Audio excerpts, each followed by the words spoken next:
Dear Soap Diary, it's been so long since I've written to you.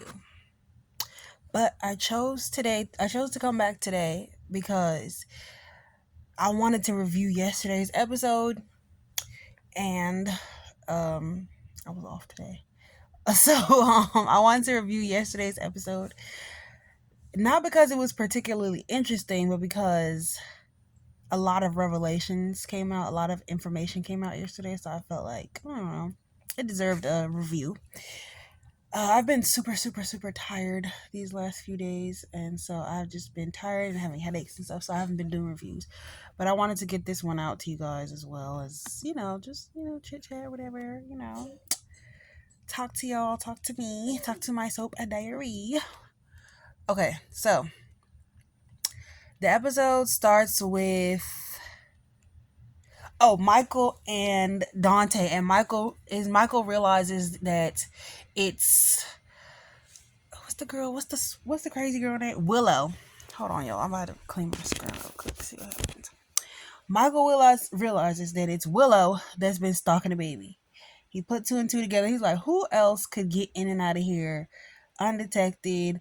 Didn't take the baby, just was switching things around, moving things around, just enough to ignite fear, just enough to gaslight us, just enough to make Sasha look crazy, just enough without doing too much, and wasn't seen on camera.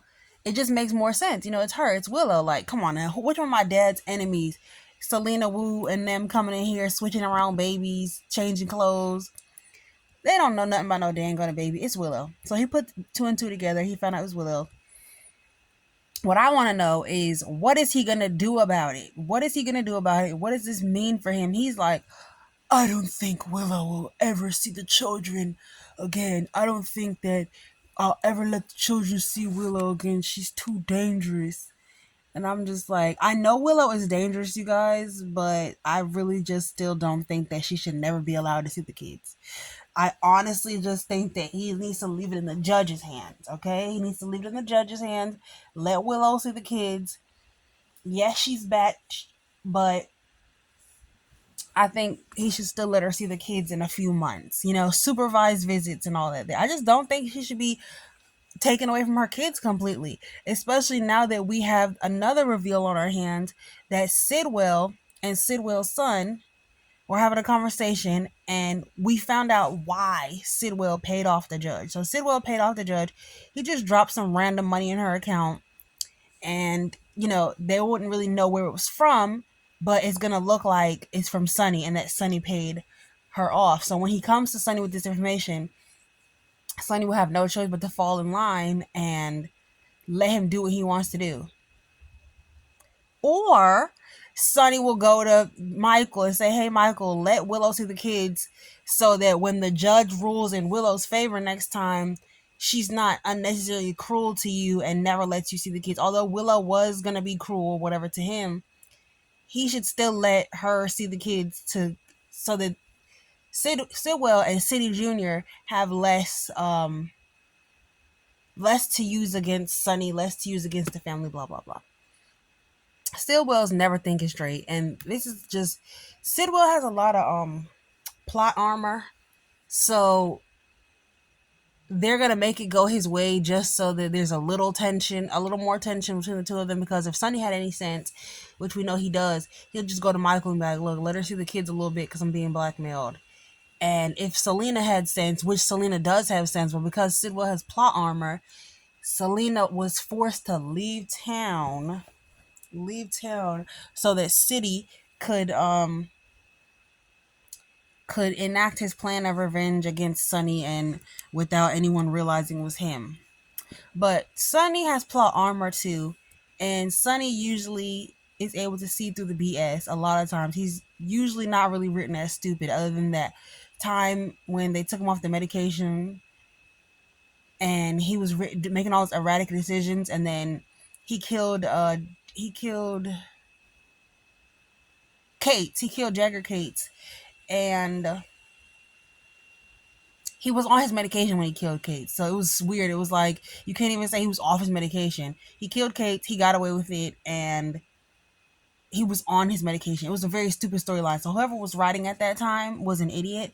And so I don't think they're writing the show anymore. So I think we're okay with he'll just tell him and they'll move on. Speaking of Sonny, we go to Sonny at the Metro Court with Jason, and they're talking about Britt and how he believes he saw Britt, and he's like, he's thinking Jason's crazy, but then he's like, you know what?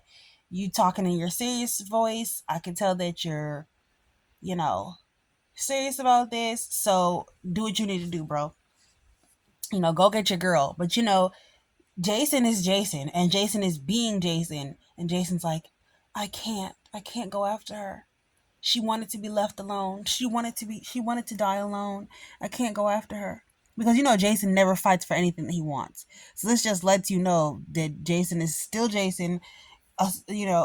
People are acting like, oh, Jason's being written so out of character. No, Jason is still Jason because he will not go after the girl because he's like, oh, she wanted to die alone. Anna told him, don't go after her. She wanted to die alone, blah, blah, blah. But we know that he's going to end up going after her because Anna's going to come to him and be like, I need you to go to Dalmatian and I need you to go after Brie. I need you to see what's going on. I need you to see what's what because the pieces are coming together. Anna has a conversation with, what's the guy's name? Chris McKenna? Jack. New Jack. Well, I have to call him New Jack because I'm not really feeling this Jack. So she has a conversation with Jack where he basically briefs her on everything so that if she goes against it, she'll be committing treason. Like if she goes to Carly or everything, she'll be committing treason, shutting up his time hour. But he's in a box too. Anna brings up the fact that he's in a box too because he's supposed to be in love with Carly. So if Carly and him break up, he's gonna be hurt and stuff. It's gonna hurt his feelings. He can't really be honest with the woman that he so-called loves either. And not just honest about his job, but honest about what he's doing to her daughter. And we all know Carly's going to go off on him because why are you doing that to her daughter anyway? It just makes it feel like, were you targeting her all this time to use somebody in her family as an agent? I don't know. It was weird. DA, let's get to DA Brendabot. So DA Brendabot comes Sunday. She's like, I know what you're up to. I know what you're doing. You won. You may have won the battle, but you didn't win the war because you're still gonna get this coochie. And Sunny like, exactly. I am gonna get this cookie. So shut the hell up because we all know you've been in my bed by October 1st. Like, I'm thinking before Christmas, but right now I'm thinking before Halloween, which I said in another video. Me and my lovely subscribers talked about DA Brendabot and the fact that she's gonna end up in his bed very soon. And Jason was just like, another Brendabot. Damn. Another one bites the dust. Another brown-haired beauty comes to town and thinks she's going to take Sunny down just to end up taken down by Sunny right there in the bed. Had to be recused. We all know that when she has to be recused from this case after she's been publicly harassing him and bringing him in because of her bias, she's going to come to him and be like, I can't believe you got me recused from this case. And then he going to be like, I can't believe you're here, but I know why you're here. Why you're here? Because I know what you want. What do I want? And they grab each other, they in the bed. Next thing she's like, what did I do? I'm giving up my dreams for Sunny. And then she gonna be like, somebody's gonna say something rude about Sunny. She gonna be like, he's not that bad. Then one of his kids gonna come in and he's gonna do something nice for the kids. And she gonna be like, there's another side to him. He's a good man. And then she gonna fall in love with him. And then he's gonna kick her to the curb. She's gonna do something he doesn't like. He's gonna kick her to the curb. She's gonna be depressed, go on a war page. And then we're never gonna see her again. Never gonna see her again. So that's always the storyline. We know what's coming. So much happened in this episode. That's why I was like, we need to discuss. We need to debrief. So Carly went to go see Lucas and he was like, I don't want to live with you because I hate Sunny. And I hate Sunny. And your daughter is going to pick up on the fact that I hate Sunny. And so therefore we can't live together. And Carly was like, can you come for the holidays? I want you to be my brother still. And he was like, I'm always going to be your brother, Carly. Just like mom's always your mom. I just can't be around Sunny. Because he kidnapped City Jr. And City Jr. is my Diddy Jr. And we're having a great time together. We're getting freaky. And you were being mean about it. You were saying that we are nothing. And you brought up the fact that I'm always sleeping with a my boss's son. And I'm a my boss's son. And I'm a freaking hypocrite. And you brought it up, Carla. And she was like, I'm so sorry. Because, like, if I offended you, then, like, I don't really know how to apologize or no shit like that. Because I never did nothing like that for it. And I know it doesn't sound sincere, because I just want you to come back to the house because it's boring over there. Because Jack be at work all the time. And Jocelyn went to Australia. So, can you come back? Because them little kids get on my nerves. They always want to put glitter on my face. No, Carly, I'm not coming back because I'm in love with City Junior. I need to respect that. And Carly was like, all right, I respect it. I respect it. He must got that bomb. He must got that bomb. Yeah, me too. I respect it. I've been with ties before, so I get you, bro. So they made up, and then Willow was at the hospital with Chase, child, and she done seen her next savior. Okay, Chase was at dinner with Brooklyn, and they was talking about having a baby together. And Chase was being, in my opinion, a little insensitive. Like, this is her freaking son that she just found out about. Like, can she process some stuff with her son? It's been 3 months. You want her to move on with you and get a new child? Chase, you're only 32 years old. You will have many years to have children, and Brooklyn's not going to give birth to them. So you guys can have many years to have children because Brooklyn is a little bit older than you. And so her fertility window is closing, but you're fine, Chase. Well, because you're a young man. You weren't gonna have the children biologically anyway, and unfortunately, and you're a young man, Chase. I think you could wait a little bit and stop being insensitive to her. So he goes looking for work, looking for something to do, and runs into Willow. And Willow's like, "What are the kids doing? What are the kids like? My day is better now that I've seen you." She found her next sucker. She found her next mark. She found her next hero to worship.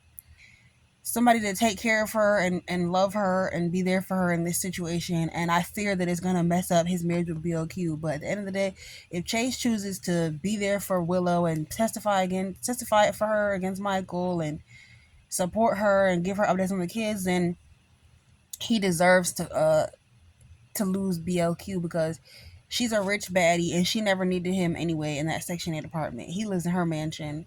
And a lot of the respect the fans have for Chase was the fact that he was such a devoted husband.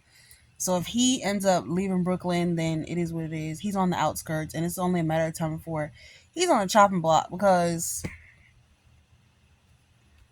he's a sweet guy and everything. But what does Chase bring to this show other than his moral compass? And we have Dante for that, even though he's a little gray.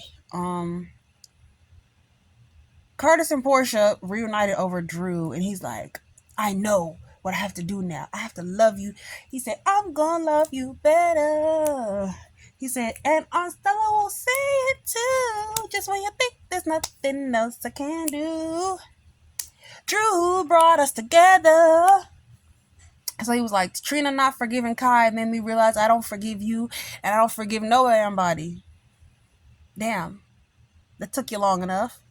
And now that I've forgiven you, now I see that Trina can't forgive, I've realized that I can't forgive, and I want to forgive you, girl, because I'm in love with you, girl, even though we, the audience, don't see it. There's no chemistry there. Let's see. Yeah, there's no chemistry there. We don't see it for y'all, but, containment purposes, because we definitely don't want you with the beautiful Jordan.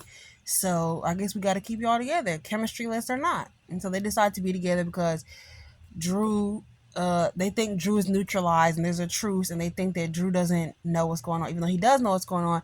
And they're not out of the woods because he's finna come back after them very soon.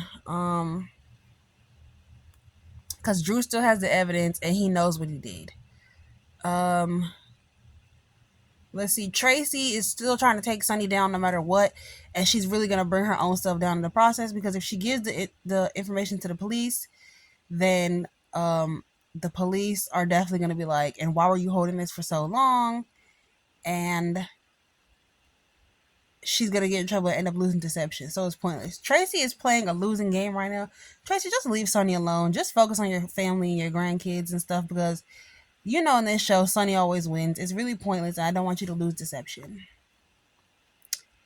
City and Sidwell Jr. reflect on their evil, maniacal plan against Sonny that's not gonna work, and their ugly big forehead selves laughed and keyed and drank alcohol. Willow tried to apologize to Carly, but Carly was like, bitch, I'll never believe shit out of your mouth. You, Nina, or Nell, all you hoes is crazy. F out of here. Um, and I think that was and then Anna's little scenes made her realize everything. And yeah, she's still gonna find her way out of this because this does involve Emma, and she doesn't want Emma to get in trouble. And she don't like Jack particularly, and she'll do anything to take down Jack, especially now that Valentine's gone and she has nothing else to do. So she's definitely gonna focus her attention on this. The DA tried to confront Marco, and Marco was like, wasn't playing ball because he has a bigger plan. Uh, Luke is gonna look like an idiot when he finds out that he's been being played by Sidwell's son. And when City Junior takes down Sonny and the whole family, Luke is gonna feel like an idiot, and we're gonna be right there laughing at him. So, with that being said, that's the end of the episode, y'all. Sincerely, Soap Diary. I haven't watched Beyond the Gates in like 2 or 3 days, so I gotta catch up on that too. And love you guys. Sincerely, Soap Diary.